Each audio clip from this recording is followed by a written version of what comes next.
So good morning, Monday morning, but not from the trail. A couple of you have asked me about hostels and about what we do when we're in town and everything, and I wanted to give you just a brief tour of what is absolutely the best hostel that I've stayed at so far and probably will stay at. This is the Stumble Inn in Front Royal, Virginia. This hostel is owned by David and Danielle, former thru hikers, who worked and lived in DC for a while, and once they finished their hike, decided they wanted to become hostel owners, and they bought this place back in the, I guess, fall, and converted the downstairs into a hostel. I'm going to give you just a brief tour, won't take long, but very impressed. This is so well run. It's just an immaculate place. There's such hospitable people. I'm just really impressed with it. Tour the outside first. So this is the home, and the hostel's basically in the basement of it. So included with your night's stay is free shuttle from the trailhead, to and from the trailhead. Some hostels charge separately for that. They have this really nice outdoor dining area, place to store your trekking poles. We take you into the common area. So this is the common area. Nice dining table here. If needed, they can convert the sofas and everything into additional space for campers to sleep. In fact, they said a couple of nights ago they had people sleeping all over the house. This is the fully stocked kitchen area. You notice that it has, well, there's a little tabletop oven for basically toasting pizzas, microwave, sink, free wash and dry. That's usually charged separately at most hostels. And they have tons of snacks available and some other necessities, including Sawyer. The Sawyer Squeeze water filter is $30 here. At Walmart, that's $40. It shows you how reasonably these things are priced. But they, beverages, and you can actually keep some of your food in there. This is kind of the snacks and resupply. But that's a hiker box. Most hostels that we go to, hostels, hotels, and even outfitters have a hiker box. And a hiker box is just a place where hikers discard things that they're not using on trail. So it's a great place sometimes for people to pick up additional food, maybe additional gear that they have lost along the way. I'll give you a quick tour of the bathroom, which was, again, immaculate. Look at this. Trust me when I say, most hostels are not like this. They're older, they're not that well maintained, they're places for hikers who are not quite as discerning because they've become accustomed to sleeping in the woods. But this is my bunk. But this room has 6 bunks, and each bunk has its own charging area. And I would take you upstairs, but that's their home. But we do have a full breakfast up there, which included some of the best biscuits and gravy I've ever had.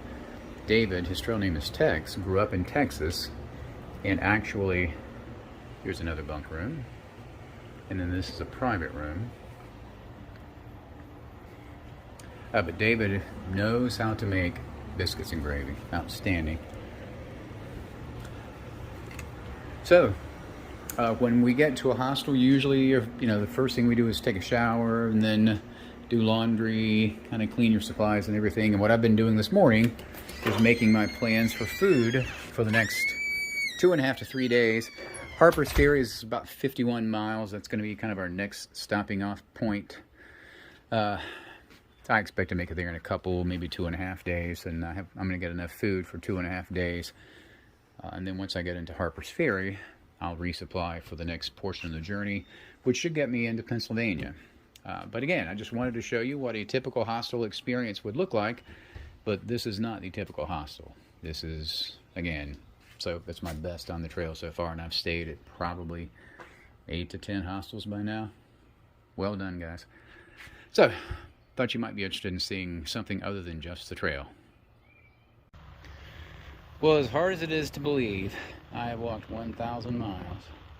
There's the 1,000 mile marker. Holy cow. A good early Wednesday morning, probably about, it was 7:08, and on the trail just over an hour.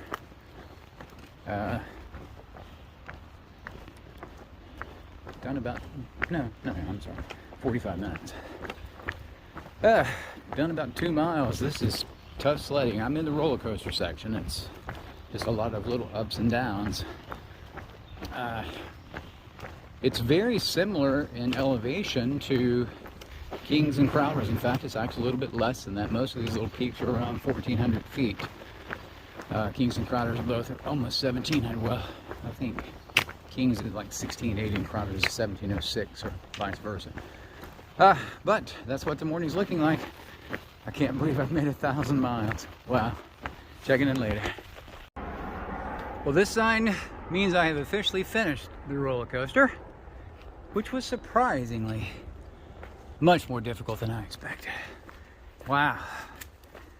Now, in addition to the rocks and the sheer climbs, and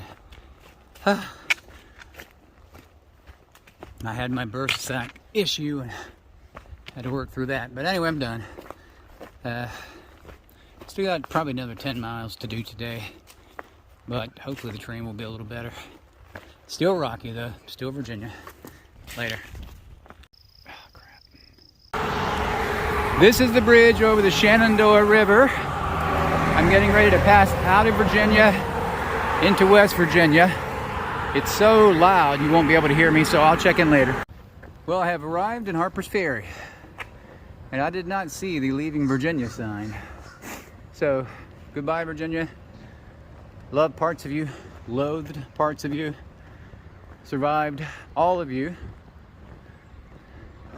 Now I'm heading over to the Appalachian Trail Conservancy. I've got to find a place to take a shower, hopefully shave my beard, and hopefully wash some clothes. I need to do all that before 11:30, and it's almost 8 o'clock now, so I gotta scramble.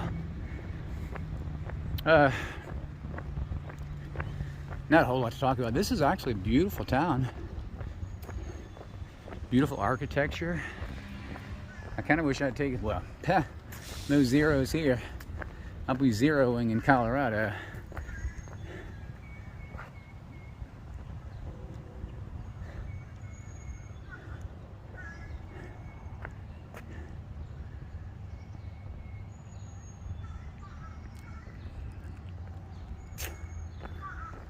I'll check in later.